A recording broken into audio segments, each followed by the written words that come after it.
ನಮಸ್ಕಾರ. ನಾವು theme park ಅಲ್ಲಿ ಒಂದು ಶಾಸನವನ್ನ ತಂದಿದ್ದೇವೆ. ಅದರ ಬಗ್ಗೆ ಮಾಹಿತಿ ನೋಡೋಣ.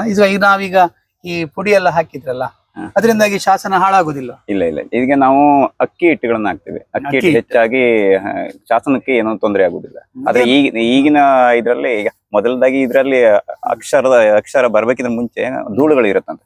ಧೂಳು ಅಥವಾ ಇದು ಇದ್ದಾಗ ಒಂದು ಸಲ ಬ್ರಷ್ ಆಗಿ ಪ್ಲಾಸ್ಟಿಕ್ ಬ್ರಷ್ ಬರ್ತದೆ. ಈಗ ಕೆಲವೊಂದು ಬ್ರಷ್ ಯಾವುದೇ ಒಬ್ಬ ಶಾಸನವನ್ನ ಕಂಡು ಕೂಡಲೇ ಆ ರೀತಿ ಮಾಡಬಹುದು, ಬ್ರಷ್ ಹಾಕಿ ಮಾಡಬಹುದು. ಅಂದ್ರೆ ಇದು ಪ್ಲಾಸ್ಟಿಕ್ ಬ್ರಷ್ ಬರುತ್ತಲ್ಲ, ನಮ್ಮ ಮಾಮೂಲಿಯಾಗಿ ನಾವು ಬ್ರಷ್ಗಳು ಪ್ಲಾಸ್ಟಿಕ್ ಮತ್ತೆ ಕಬ್ಬಿಣದ ಬ್ರಷ್ ಹಾಕಿ ತಿಕ್ಕಿದಾಗ ಈ ಅಕ್ಷರಗಳಲ್ಲಿ ಒಳಗಳ ಇದೆಲ್ಲ ಇರುತ್ತಲ್ಲ, ಪುಡಿ ಪುಡಿಯಾಗಿ ಕೆಳಬೀಳುತ್ತೆ. ಆ ಉದ್ದೇಶಕ್ಕೋಸ್ಕರ ಪ್ಲಾಸ್ಟಿಕ್ ಬ್ರಷ್ ಹಾಕಿ ತಿಕ್ಕಿದಾಗ ಆ ಮಣ್ಣುಗಳೆಲ್ಲ ಒಂದ್ಸಲ ಧೂಳುಗಳು ಮಣ್ಣುಗಳೆಲ್ಲ ಒಂದ್ಸಲ ಹೋಗುತ್ತೆ.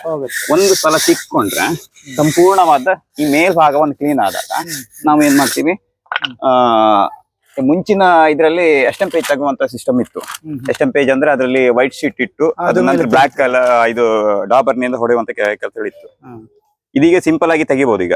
ಯಾಕಂದ್ರೆ ಅಕ್ಕಿ ಈಗ ನಾವು ಮನೆಗೆ ಅಡಿಗೆಗೆ ಬಳಕೆ ಮಾಡ್ತೀವಲ್ಲ, ಅದ್ರಾಗಿ ಅಕ್ಕಿ ಹಿಟ್ಟಲ್ಲೇ ಬಳಸ್ಕೊಳ್ಳೋಣ. ಸರ್ ನೀವು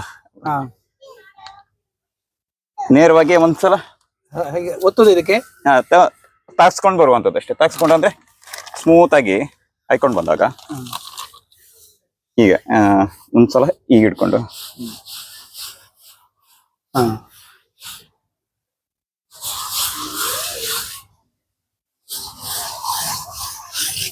ಸರಿ, ಮೊದಲ ಹಂತ ಇದು. ಮೊದಲ ಹಂತ ಗಮನಿಸ್ಕೊಳ್ಬೇಕು. ಮೊದಲ ಹಂತವಾಗಿ ಅದನ್ನ ಬ್ರಷ್ ಅಲ್ಲಿ ಅವರು, ಅದು ಬ್ರಷ್ ಕೂಡ ಹಾಗೆ ಕಬ್ಬಿಣ ಬ್ರಷ್ ಅಲ್ಲ, ಪ್ಲಾಸ್ಟಿಕ್ ಬ್ರಷ್ ಅದು. ಆಮೇಲೆ ಮಾಮೂಲಿಯಾಗಿ ಹಿಟ್ಟು, ಅಕ್ಕಿ ಹಿಟ್ಟು ಇರುತ್ತಲ್ಲ ಅದು. ಇದು ಒಂದು ಸಲ ಹಾಯ್ಕೊಂಡು ಎಲ್ಲ ಭಾಗ ಅಕ್ಷರ ಇರುವಂತ ಎಲ್ಲ ಭಾಗಗಳಿಗೆ ಒಂದ್ಸಲ ಹಾಯ್ಕೊಳ್ಳುವಂಥದ್ದು.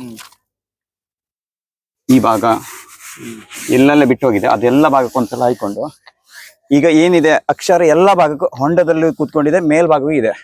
ಆವಾಗ ಒಂದು ಸಲ ಮೇಲ್ಭಾಗದಿಂದ ಕೆಳಭಾಗದವರೆಗೆ ಅಳಿಸ್ಕೊಂಡು ಬಂದ್ರೆ ಹೊಂಡದಲ್ಲಿ ವೈಟ್ ಇರುವಂತ ನಾವು ಅಕ್ಕಿ ಮಾತ್ರ ಕೂತ್ಕೊಳ್ತೇವೆ. ಮೇಲ್ಭಾಗದೆಲ್ಲ ಕೆಳಗಡೆ ಕಿತ್ತೋಗುತ್ತೆ. ಅದು ಒಂದು ಸಲ ಕ್ಲಿಯರ್ ಆಗಿ ಇದ್ ಮಾಡುವಂತದ್ದು. ರಬ್ ಮಾಡ್ಕೊಂಡು ಬಂದಾಗ ಕಂಪ್ಲೀಟ್ ಆಗಿ ಒಳಗಡೆ ಕೂತಿರುವುದು ಅದೀಗ ನಮ್ಗೆ ತೋರುವಂತ ಅಕ್ಷರಗಳು. ಸರಿ, ಈ ಶಾಸನ ಸ್ವಲ್ಪ ಇದಾಗಿದೆ ಅಂದ್ರೆ ಹಾಳಾಗ್ತಾ ಇದೆ. ಆ ಉದ್ದೇಶಕ್ಕೋಸ್ಕರ ಇದೇನು ಹೇಳಿದ್ರಿ, ಚಿಹ್ನೆಗಳೆಲ್ಲ ಉಂಟಲ್ಲ ಈಗ? ಇದೀಗ ರಾಜರ ಆಜ್ಞೆ ಅಂತ ಹಾಕುವಂತ ಶಾಸನ. ಇದು ಖಡ್ಗದ ಬರುತ್ತೆ, ಖಡ್ಗ.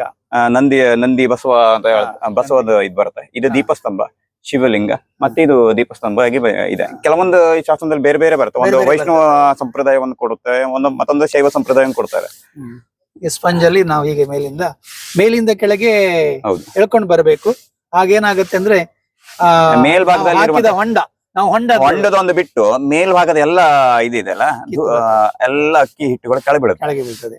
ಆವಾಗ ಅದು ಎದ್ದು ತೋರುತ್ತೆ. ನಾವು ಈಗ ಹೆಚ್ಚಾಗಿ ಕೆಲವರು ಚಾಕ್ ಪೀಸ್ ಹಾಕ್ತಾರೆ. ಚಾಕ್ ಪೀಸ್ ಹಾಕಿದಾಗ ಈಗ ಕೆಮಿಕಲ್ ಚಾಕ್ ಪೀಸ್ ಬರುವ ಒಂದು ಉದ್ದೇಶಕ್ಕೋಸ್ಕರ ಶಾಸನಗಳು ಹಾಳಾಗ್ತದೆ ಅನ್ನೋ ಉದ್ದೇಶಕ್ಕೋಸ್ಕರ ಈಗ ಏನ್ ಮಾಡ್ತಿದೀವಿ ಅಂದ್ರೆ ನಾವು ಅಕ್ಕಿ ಹಿಟ್ಟುಗಳನ್ನ ಬಳಕೆ ಮಾಡ್ತೀವಿ. ಅಕ್ಕಿ ಹಿಟ್ಟು ಬಳಕೆ ಮಾಡಿದಾಗ ಒಂದು ಕ್ಲಿಯರ್ ಆಗಿ ಗೊತ್ತಾಗುತ್ತೆ, ಮತ್ತೊಂದು ಶಾಸನಕ್ಕೂ ತೊಂದರೆ ಆಗುದಿಲ್ಲ ಅಂತ ಉದ್ದೇಶಕ್ಕೋಸ್ಕರ ಇದ್ ಮಾಡ್ತೀವಿ. ಬಾರಕೂರು ಅಂತ ಇದೆ. ಬಾರಕೂರು ಸಂಬಂಧಪಟ್ಟಾಗ ಇದೀಗ ಅಳುಪುರ ಮತ್ತೆ ಹೊಯ್ಸಳು ಕನೆಕ್ಟಿಂಗ್ ಆಗಿ ಸಿಗುವಂತ ಶಾಸನ. ಸಂಪೂರ್ಣವಾಗಿ ಇದ್ ಮಾಡ್ಬೇಕಿದ್ರೆ ಅಧ್ಯಯನದ ದೃಷ್ಟಿಯಿಂದ ಸ್ವಲ್ಪ ಅಕ್ಷರಗಳು ಈಗ ನಮ್ಗೆ ಕೆಲವೊಂದು ತೋರುತ್ತೆ, ಮತ್ತು ಕೆಲವುದು ನಾವು ಡೀಪ್ ಆಗಿ ಸ್ಟಡಿ ಮಾಡ್ಬೇಕು. ಒಂದೊಂದು ಅಕ್ಷರಗಳನ್ನ ಬರ್ಕೊಂಡು ಇಲ್ಲಿವರೆಗಿನ ಅಕ್ಷರ ಇದೆಯಲ್ಲ, ಇದಕ್ಕೆ ಸಾಲುಗಳು ಬರುತ್ತೆ. ಇದು 1 ಸಾಲು, 2 ಸಾಲು, 3, 4, 5, 6, 7, 8, 9, 10, 11, 12, 13, 14, 15, 16, 17 ಸಾಲುಗಳು ಇಲ್ಲಿ ಕಂಡು ಬರ್ತಾ ಇದೆ. ಈಗ ಇದೀಗ ಆಳುಪುರ 12, 13ನೇ ಶತಮಾನದ ರೀತಿ ತೋರ್ತಾ ಇದೆ.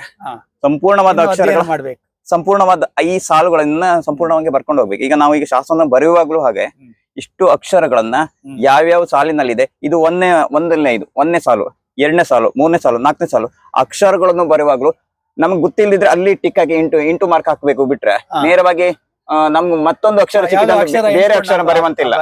ಶಾಸನ ಸಿಸ್ಟಮ್ ಹೇಗಿದೆ ಕೇಳಿದ್ರೆ, ಇಲ್ಲಿ ಸ್ವಸ್ತಿಶ್ರೀ ಅಂದ್ರೆ ಸ್ವಸ್ತಿಶ್ರೀಯನ್ನೇ ತಗೊಳ್ಬೇಕು. ಇಲ್ಲ ಸ್ವಸ್ತಿಶ್ರೀ ತೋರ್ಲಿಲ್ಲ, ಇದಿಷ್ಟು ಜಾಗ ಬ್ಯಾಕ್ ಗ್ಯಾಪ್ ಇಡ್ಬೇಕು, ಮುಂದಿನ ಅಕ್ಷರ ಏನು ಅದನ್ನ ಬರಿಬೇಕು. ಈ ರೀತಿಯ ಸಿಸ್ಟಮ್ಗಳು. ಎಷ್ಟು 17 ಸಾಲುಗಳು ಇದ್ರೆ 17 ಸಾಲುಗಳಲ್ಲೇ ನಾವು ಅಕ್ಷರ ಕೊಡ್ಬೇಕು.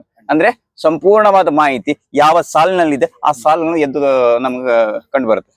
ಓಕೆ, ನೀವು ಕಾರಂತ ಥೀಮ್ ಪಾರ್ಕ್ ಬಂದ್ರೆ ಒಂದು ಶಾಸನ ಇದೆ, ಅದನ್ನ ನೀವು ಮುಕ್ತವಾಗಿ ಶಾಸನ ಮುಟ್ಟಬಹುದು, ಅಧ್ಯಯನ ಮಾಡಬಹುದು. ಈಗ ನಾವು ಹೇಳಿದ ಹಾಗೆ ಅದನ್ನ ಯಾವ ರೀತಿಯಲ್ಲಿ ಅಕ್ಕಿ ಹಿಟ್ಟುಗಳ ಮೂಲಕ ಗಮನಿಸಿಕೊಂಡು ಓದ್ಲಿಕ್ಕೆ ಕೂಡ ಅವಕಾಶ ಇದೆ. ಧನ್ಯವಾದಗಳು.